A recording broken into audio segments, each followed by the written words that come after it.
Press conference की ओर रुख कर रहे हैं, जहां पर अखिलेश यादव ये प्रेस कॉन्फ्रेंस कर रहे हैं। के लिए जनता को परेशान करने के लिए रेलवे अलाइनमेंट भी बदल दिया। जो अलाइनमेंट पहले था उसमें किसी गरीब की ज्यादा जमीन नहीं जा रही थी, किसी का कारोबार नहीं खत्म हो रहा था, लेकिन जानबूझ करके भारतीय जनता पार्टी ने कि अब चुनाव हार गए हैं, सरकार उनकी है, तो हम रेलवे का भी अलाइनमेंट बदल देंगे। और रेलवे का अलाइनमेंट भी बदलने के काम चल रहा है, जिससे कि गरीबों की जमीन वो छीन ले, घर मकान जो सदियों से रह रहे हैं, जो कारोबार कर रहे हैं, उनका छीन ले। तो ये तो अयोध्या केवल एक जिला है, इसी तरह पूरे प्रदेश में हर जिले में भारतीय जनता पार्टी लूट मचा रही है। तो क्या है जीरो टॉलरेंस उनका करप्शन के लिए, जिन्होंने नारा दिया कि हमारा जीरो टॉलरेंस है करप्शन के लिए? क्या यही जीरो टॉलरेंस है इनकी कि अपने लोगों को और माला माल बना दें? क्योंकि भोली वाली जनता को यह नहीं आभास था कि इस जमीन की कीमत कल क्या होगी, लेकिन अधिकारी और बीजेपी के लोगों को पता था कि कल इसकी कीमत क्या होगी। ये सबसे ज्यादा बड़ी लूट अगर कहीं हुई है तो अयोध्या में भारतीय जनता पार्टी और अधिकारियों ने मिलकर के लूट की है। हम अपने गरीबों को जो आए आज हैं, इनको कहना चाहते हैं कि समाजवादी आपके साथ हैं, और जितने भी विकास कार्य हो रहे हैं उसके विकास के खिलाफ नहीं है।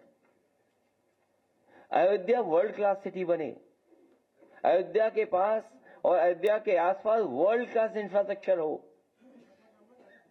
हालांकि उसके लिए दिमाग चाहिए होता है। अगर वर्ल्ड क्लास इंफ्रास्ट्रक्चर और वर्ल्ड क्लास सिटी बनाने के लिए हम अपने अयोध्या वासियों को भरोसा दिलाते हैं कि 2 साल के बाद जब सरकार समाजवादियों की आएगी, अयोध्या को वर्ल्ड क्लास सिटी और किसी भी हमारे गरीब किसान उसका नुकसान नहीं होने दिया जाएगा, उनकी ज्यादा से ज्यादा भरपाई की जाएगी। और अगर सर्किल रेट भी हमें बढ़ा करके अगर अयोध्या वासियों को मुआवजा देना पड़ा तो सर्किल रेट बढ़ा करके उनको मुआवजा दे करके उनके घर परिवार में भी खुशहाली लाने का काम करेंगे। चाहे ओवरब्रिज हो या जो प्राइवेट बिल्डर्स को जमीन दी जा रही है, महर्षि योगी जी के नाम पर जो ट्रस्ट था उसमें भी कुछ अधिकारी लोग घुस गए हैं, पता लगा है, केवल इसलिए कि उन्हें पता है कि उसकी कीमत कल क्या होगी। तो एक तरफ तो जहां ये लूट मची उत्तर प्रदेश में, वहीं अन्याय की सब सीमा टूट गई हैं। अभी हमें सुल्तानपुर के परिवार के सदस्य मिले जिनके बेटा इंजीनियर। कोई कल्पना कर सकता है आज के समय पर कि मुंह पर टेप लगा दिया जाए, हाथ पैर बांध दिए जाएं और पीट पीट करके उसकी जान ले ली जाए? क्या ये सुल्तानपुर की पहली घटना थी? इससे पहले भी इसी तरह की घटना हुई थी। अगर आपको याद हो कि भारतीय जनता पार्टी से संबंधित रखने वाले ने एक हत्या की थी वहीं पर सुल्तानपुर में। और अभी जो झूठी कहानी पढ़ी जा रही है इनकाउंटर को लेकर के, कोई ऐसा व्यक्ति नहीं है जो न जानता हो कि भारतीय जनता पार्टी की सरकार में झूठे इनकाउंटर हो रहे हैं, हत्या की जा रही है। जो मंगेश यादव की हत्या हुई है, गांव से लेकर के आसपास के लोग जानते हैं कि पुलिस रात में आई थी, उठा ले गई, पुलिस उठा करके लेके गई एसटीएफ। और सोचिए आप कैसी कहानी गढ़ी गई कि उसके पास नया बैग था,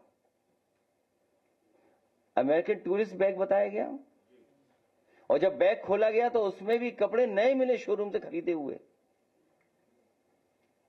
और जो मोटरसाइकिल मिली, सुनने में आ रहा है कि जो मोटरसाइकिल जिसकी चोरी हुई थी कई दिनों बाद एफआईआर लिखी गई, और उसके घर परिवार के लोगों के मां का इनको दर्द समझ में नहीं आ रहा, बहन के आंसू नहीं समझ में आ रहे हैं। और सोचिए कैसा दिमाग इनका, सरकार ने कैसी होशियारी दिखाई कि चप्पल में इनकाउंटर कर दिया। बताइए आप, कैसा दिमाग है इन लोगों का, क्या होशियारी दिखाई। कौन नई तस्वीर देख करके बता सकता है कि ये झूठा इनकाउंटर हुआ था। और ये पहला झूठा इनकाउंटर नहीं है यूपी का, तमाम इनकाउंटरों पे उंगली उठी है। जिस समय पहला इनकाउंटर नोएडा में जिम इंस्ट्रक्टर को हुआ था, उस समय भी हम लोगों ने कहा था कि पुलिस वालों ने लूटने के लिए, दबाव बनाने के लिए हत्या का प्रयास किया है, और उस समय भी कार्रवाई नहीं हुई है। अभी तक जितनी भी हत्याएं हुई हैं या इनकाउंटर हुए हैं, सबसे ज्यादा पीड़ित परिवार के लोगों की हत्या की सरकार ने। हम लोग न्याय दिलाने के लिए सदन से लेकर के और संघर्ष के बीच में भी जाना पड़ेगा, तो समाजवादी लोग पीछे नहीं रह सकते। और भाजपा ने तो इतने इनकाउंटर किए, उत्तर प्रदेश को फर्जी इनकाउंटर की राजधानी बना दी इन्होंने, फर्जी इनकाउंटर की राजधानी बनकर के।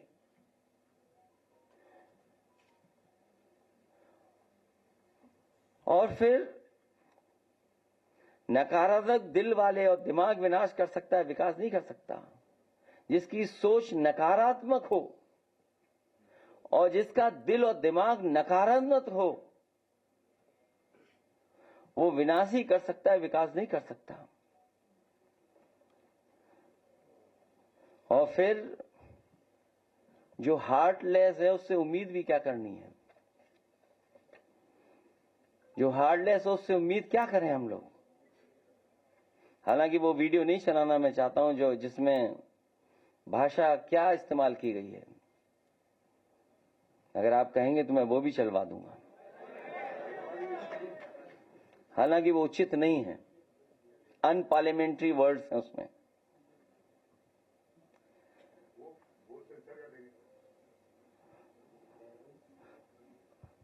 अगर दिमाग होता तो चप्पल में एनकाउंटर नहीं करते।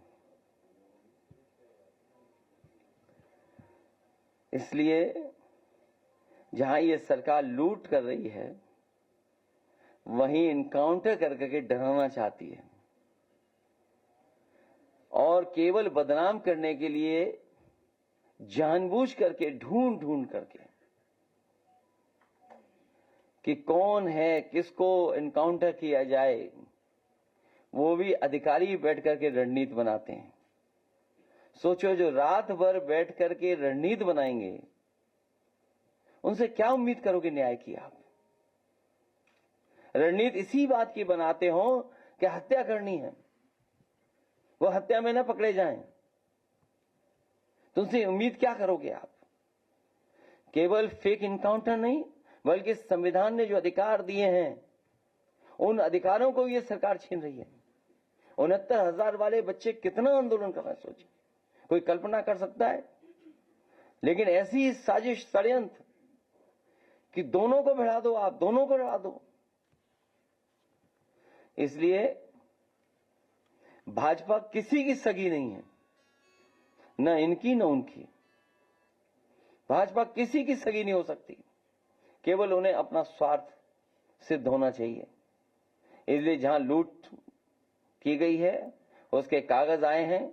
मैं तो लीडर ऑपोजिशन से दोनों सदनों में कहूंगा कि बाकायदा पूरी सूची सदन में दी जाएगी, और समय आने पर कि हम लोग कैसे आगे बढ़ें, उस पर भी हम लोग काम करेंगे। क्योंकि अभी कुछ नाम आए हैं तस्वीरों के साथ, अभी बहुत सारे नाम आना बाकी हैं, जिसमें बहुत जिम्मेदार अधिकारी भी हैं और भारतीय जनता पार्टी के बड़े बड़े नेता और पदाधिकारी भी हैं।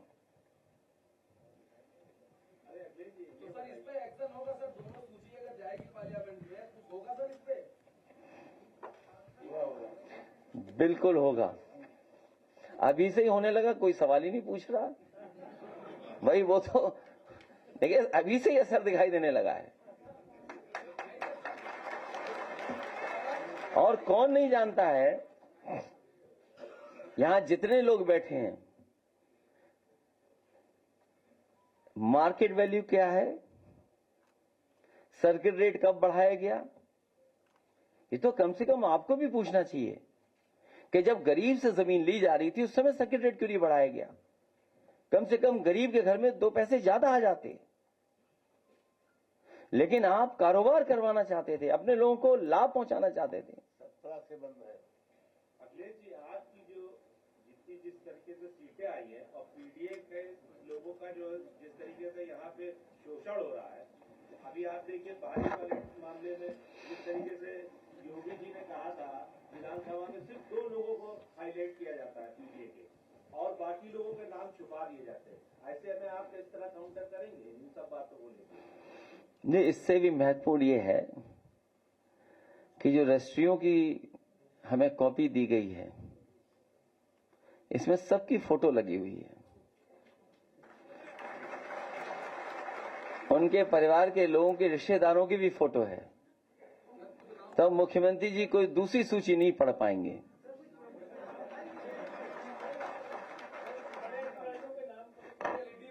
ये तो मैं समझता हूं आप पत्रकार साथी हैं, आप भी खोजबीन में माहिर हैं, मुझे उम्मीद है इसके बाद आप खोजबीन करेंगे और तमाम अधिकारी और तमाम भारतीय जनता पार्टी के नेताओं के आप भी निकालेंगे नाम और अखबारों में फ्रंट पेज पे छापेंगे आप।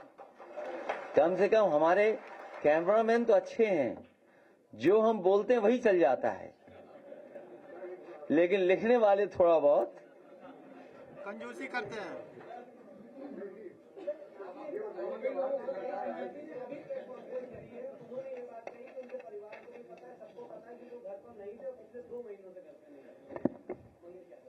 मोटरसाइकिल कहां से आई आपने नहीं पूछा? वो बैग जो अमेरिकन एक्सप्रेस का नया दिखाई दे रहा है वो कहां मिला? कम से कम इतना तो दिमाग रखते कि चप्पल पहन करके खून बहते हुए तस्वीर न खिंचवाते। और फिर आप खुद स्वीकार कर रहे हैं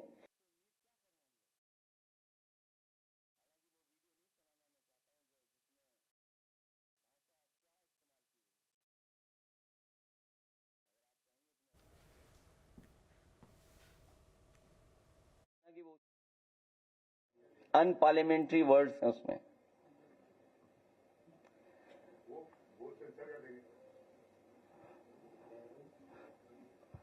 अगर दिमाग होता तो चप्पल में एनकाउंटर नहीं करते।